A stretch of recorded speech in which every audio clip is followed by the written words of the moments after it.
Minister, thank you so much for joining us. Peru is hosting the next major global climate change meeting in December.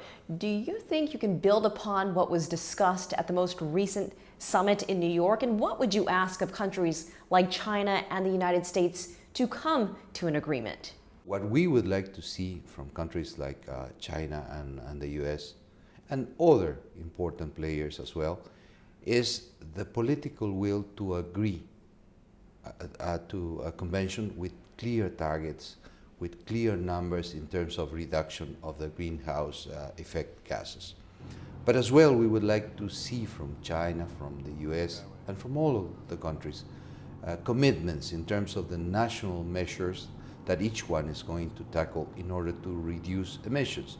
And finally, a significant contribution, financial contribution, pledges to the Green Fund in order to finance mitigation and adaptation measures in developing countries. You recently met with U.S. Secretary of State John Kerry here in Washington, and you discussed climate change, but he also praised Peru's efforts in stopping drug trafficking. Did you ask the United States for more help to fight the drug cartels? Well, we have a very close cooperation in fighting against the illegal trafficking of drugs. And we are having a program that covers three aspects.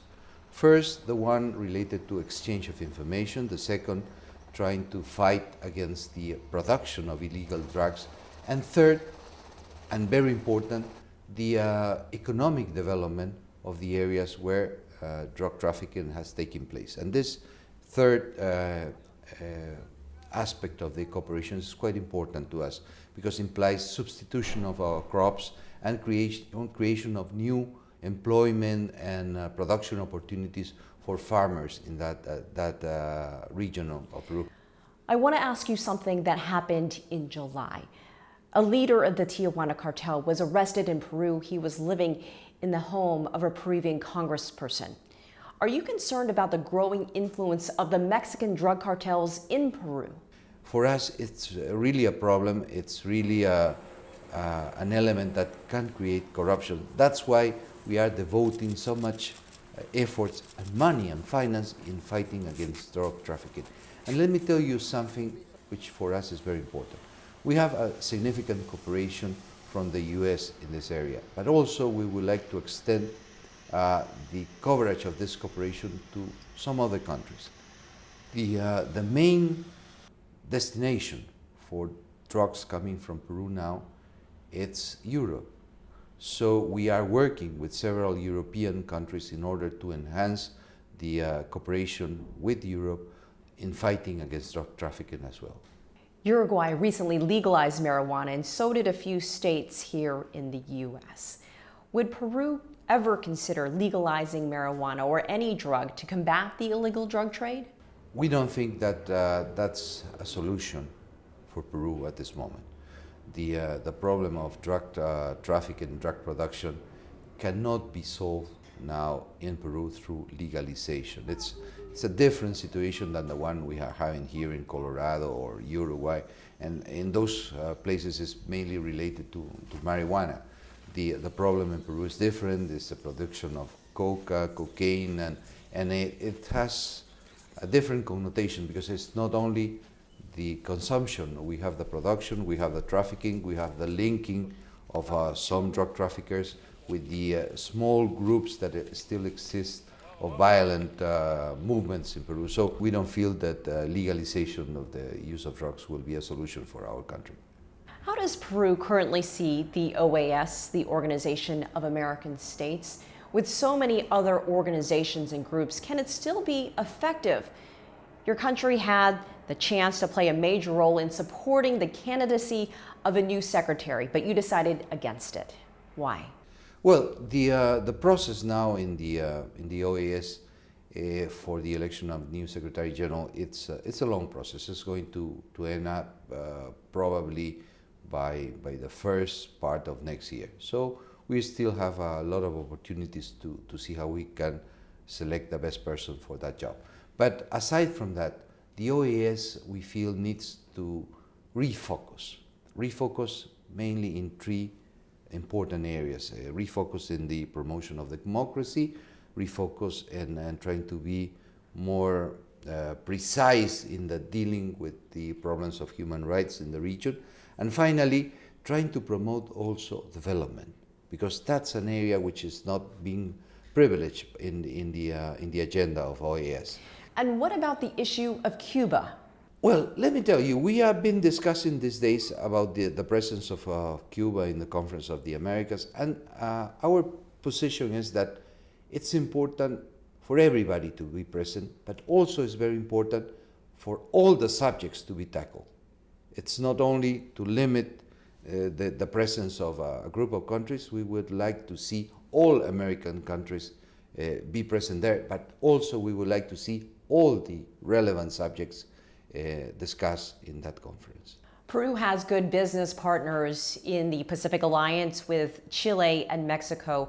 What does Peru hope to accomplish next month at the APEC summit in Beijing? Do you think collectively you can get better deals as a group? Well, we feel that the APEC is the right springboard to connect the Asia-Pacific region. We would like to see a more action-oriented APEC. You know, for many years we have been discussing what is called the free trade area of the Asia-Pacific. And that has not been quite a priority lately, but now it's again on the table. So we would like to see how could we tackle this, how could advance the idea of free trade in the region. Officials from your government have warned of an economic slowdown because of weaker export prices for minerals that Peru sells to Asia. Is your country ready for the slowdown? We are taking measures in order to face this bump in the road, and from what the Ministry of Finance is reporting to us, most probably this situation would be overcome by next year. And it's true, Peru depends a lot on the price of metals and minerals in the market, and especially our relationship with Asia, and particularly with China, which is one of our main, well, maybe now our second trading partner. And there, the effort of Peru is to diversify as well. This is a subject that in the last days we have been talking with Secretary Kerry and people from the State Department, the need to open new trading opportunities for Peru here in the States, but as well in countries like China. You know, I've been ambassador to China for almost 3 years. I really have a great affection for the Chinese people and the country.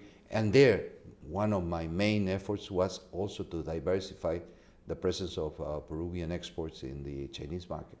Well, you mentioned your time in China recently. How would you characterize relations between Peru and China? What do you see in the future for these two countries?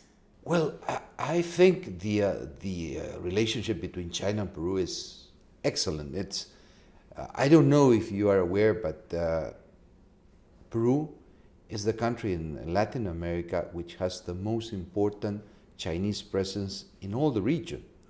1 in every 10 Peruvians has some Chinese blood.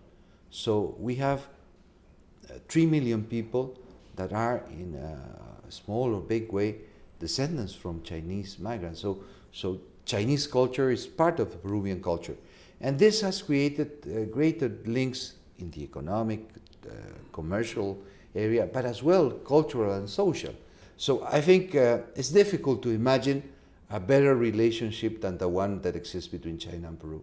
Minister Gonzalo Gutierrez, thank you so much for joining us here on America's Now.